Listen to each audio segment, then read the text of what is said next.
Bonjour et bienvenue pour ce bonus qui, je l'espère, va vous permettre d'apprivoiser un peu plus le conflit. Le plus important pour moi, lorsque l'on vit un conflit, c'est de prendre un temps d'accueil, un temps pour s'accueillir et essayer d'accueillir l'autre derrière tous nos comportements désagréables, nos jugements ou bien ceux de l'autre. Je vous propose dans ce bonus une trame pratique pour vous accueillir avec l'outil de l'auto-empathie, c'est-à-dire d'écouter vos sentiments et vos besoins, et d'accueillir l'autre avec empathie, c'est-à-dire d'écouter les sentiments et les besoins de l'autre. Je vous rappelle que c'est uniquement dans cette compréhension de nos besoins respectifs que nous avons une chance de trouver des solutions créatives qui nourrissent les besoins de tous. Pour cela, je vais utiliser le support d'un conflit que m'a rapporté une amie il y a quelques jours, et je vais jouer cette amie qui va se donner de l'auto-empathie et qui va accueillir l'autre avec empathie. Pour que vous puissiez intégrer ce processus, j'ai collé des petites fiches au mur que nous allons suivre dans un pas à pas, et je vous inviterai également à reproduire ces fiches pour les expérimenter plus tard dans un conflit que vous traversez. Alors, je vous propose de commencer tout de suite. Voilà, la situation, c'est que j'habite dans un petit village et j'ai un chien qui se balade souvent en liberté. Et mon voisin, qui est un berger, et lui se déplace souvent avec ses brebis d'un endroit à l'autre. Et il est furieux, car mon chien fait peur à ses brebis, et que plusieurs se sont prises dans des clôtures parce qu'elles avaient peur en voyant le chien. Et en fait, le conflit, c'est qu'il menace maintenant de faire du mal à mon chien s'il continue à se balader en liberté. Voilà, donc nous allons commencer maintenant à travailler avec les pistes de danse qui ont été inventées par une formatrice CNV anglaise du nom de Bridget Belgrave. On va commencer avec la case du dialogue intérieur, des jugements. Et cette case du dialogue intérieur, eh bien, elle représente toutes nos pensées, tous les jugements, tout ce qu'on se raconte sur nous-mêmes, sur l'autre ou bien sur la situation. Et c'est en nous connectant à l'énergie de vie qui nous traverse, c'est-à-dire à travers tout ce qu'on se raconte, que nous allons pouvoir transformer cette énergie lorsque on connecte à nos sentiments et à nos besoins. Et aussi lorsqu'on connecte aux sentiments et aux besoins de l'autre. Donc, voilà, je vous invite, lorsque vous allez faire cet exercice, à ne pas avoir peur d'exprimer tout ce qui vous passe par la tête, d'exprimer votre colère aussi, parce que c'est cette étape préliminaire qui nous évite de déverser cette violence sur l'autre ou bien sur nous-mêmes. Donc, dans cette case-là, de dialogue intérieur, des jugements, des pensées, en fait, ce que je peux me dire peut-être que mais il est malade ce type de menacer mon chien juste parce que quelques brebis, elles ont peur de lui. C'est vraiment un fou, il est vraiment dangereux, quoi. Et je comprends pas comment on peut être aussi méchant pour vouloir faire du mal à un chien. Vraiment, c'est stupide. Et puis aussi, c'est vrai que je m'en veux parce que j'ai jamais vraiment éduqué ce chien et du coup, il court partout. Il est en liberté tout le temps et il fait ce qu'il veut en fait. Et c'est vrai que j'ai vraiment, voilà, j'ai manqué de temps, de discernement et puis maintenant, il crée plein de problèmes et voilà, c'est vraiment, je suis un peu stupide aussi de pas avoir éduqué ce chien mieux que ça, quoi. Voilà. Donc vous voyez, c'est toutes les pensées que je peux me raconter en fait sur la situation, sur moi, sur l'autre. Et donc, ça me permet déjà de me connecter à cette énergie pour ensuite pouvoir la transformer en termes de sentiments et de besoins. D'accord ? Donc, on va maintenant, justement, essayer petit à petit, dans un pas à pas, de transformer ces jugements grâce à l'outil de l'auto-empathie par les étapes de l'observation, du sentiment et du besoin. Donc, l'observation, c'est ce qu'a fait l'autre ou a dit l'autre de manière objective, factuelle, et surtout qui déclenche une réaction chez nous. Donc dans ce cas, eh bien, quand j'entends qu'il me dit « je vais faire du mal à ton chien s'il continue », ça, c'est l'observation. C'est vraiment juste l'observation indéniable et qui déclenche une réaction chez moi. C'est cette phrase-là qu'il a dit « je vais faire du mal à ton chien s'il continue ». Ensuite, on a l'étape du sentiment. Je vais vraiment profondément me connecter, être en lien avec ce qui se passe chez moi au niveau de mes sentiments et peut-être aussi de mes sensations physiques. Et donc, si je me relie à cette situation, et ben là, tout de suite, je me sens, voilà, j'ai la gorge qui est un peu nouée, j'ai aussi le ventre qui est noué, ça serre.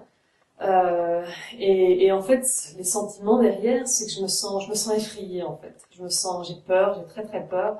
Et puis je me sens en colère aussi. Je me sens furieuse. Voilà. La troisième étape, c'est la connexion au besoin. Le besoin, c'est vraiment cette énergie vitale. C'est nos aspirations profondes. Et lorsque on se connecte à nos besoins, c'est à ce moment-là qu'on peut transformer le jugement parce que on n'est plus en train de voir et de mettre, on n'est plus en train de mettre notre énergie à l'extérieur, mais on est en train de mettre notre énergie en lien avec nos besoins qui ne sont pas satisfaits dans la situation. Et ici, les besoins qui ne sont pas satisfaits, c'est peut-être des besoins, et sûrement même des besoins de sécurité. J'ai besoin de sécurité, j'ai besoin de protection de la vie, j'ai besoin de respect et de bienveillance. Et bien entendu, j'aspire aussi à contribuer au bien-être de mon chien et aussi à sa liberté.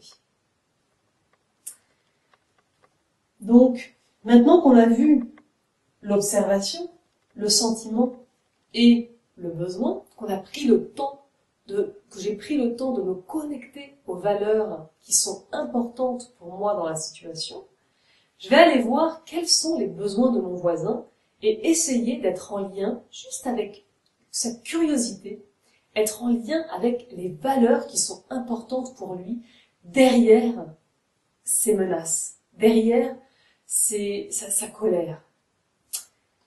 Et donc, je vais me relier à ce que j'ai pu dire ou pu faire de manière objective et qui déclenche aussi une réaction chez lui. Et donc là, on va aller dans l'étape de l'empathie vers l'autre. Donc, l'observation, c'est, j'imagine en tout cas, c'est quand je laisse mon chien en liberté dans le voisinage et que plusieurs de ces brebis se sont retrouvées blessées parce qu'elles ont dévié dans des barbelés ou dans des clôtures, et qu'il a passé, j'imagine, du temps à les soigner, eh bien, ce que je devine, donc ça c'est l'observation, d'accord ? J'observe qu'est-ce que j'ai fait ou qu'est-ce que j'ai dit, et qui a pu déclencher chez lui une réaction. Ensuite, je vais aller voir ses sentiments, et essayer de deviner comment il se sent avec ça. Donc, ce que je devine, ben, c'est qu'il se sent sûrement furieux, et qu'il se sent triste aussi, parce que, donc ça c'est les sentiments, parce que il aspire, il a des besoins aussi, il aspire à prendre soin de ses animaux. J'imagine aussi qu'il aspire à contribuer à leur bien-être, à leur protection, à leur sécurité. Donc, le fait qu'il menace de faire mal à mon chien, c'est aussi qu'il doit se sentir bien impuissant et juste à bout aussi devant cette situation qui revient, et qu'il a aussi besoin peut-être de compréhension, voilà, pour ce qu'il vit, et aussi qu'il peut prendre soin de son temps et de son énergie.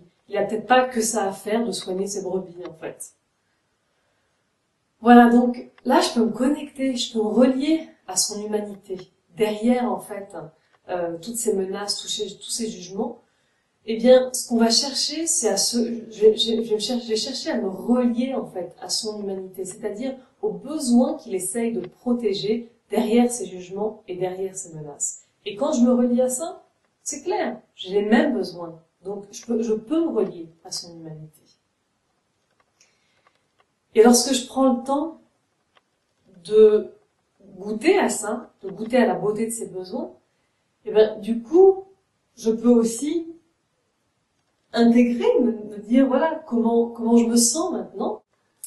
En fait, en prenant le temps de me connecter à mes besoins et aussi à ses besoins, je me sens du coup un peu plus apaisée en fait. Parce que surtout, je vois qu'on a les mêmes besoins de sécurité, de protection, de prendre soin. Et si je suis honnête aussi, je vois que je suis un peu triste aussi de l'impact que mon chien a eu sur ses brebis et qu'elles se sont fait mal en fait. Voilà, donc la solution que je trouve, c'est d'aller lui parler là tout de suite. Donc là, c'est la quatrième étape, c'est l'étape de la demande. Donc c'est quelle demande est-ce que je peux me faire pour me rendre la vie plus belle? Et voilà, et donc la solution, c'est que je vais prendre le temps d'aller lui parler et de lui dire que déjà d'une part, je me sens désolée, voilà, pour ces brebis. Et peut-être que, parce que moi aussi, du coup, j'ai vraiment à cœur de pouvoir prendre soin d'elle, en fait. Et peut-être que je peux lui demander s'il a eu des frais reliés à ses blessures et que je pourrais contribuer financièrement. Mais je crois que la solution la plus durable ici, c'est que je puisse construire une barrière autour de ma maison pour que mon chien soit en liberté et puis en même temps qu'il ait un espace de sécurité, et pour lui et pour les brebis. Et si, là encore, je suis honnête avec moi-même, je vois que ça m'embête un peu de construire cette barrière, parce que je sais pas le faire toute seule en fait, et que ça en plus ça prendra du temps aussi pour le faire.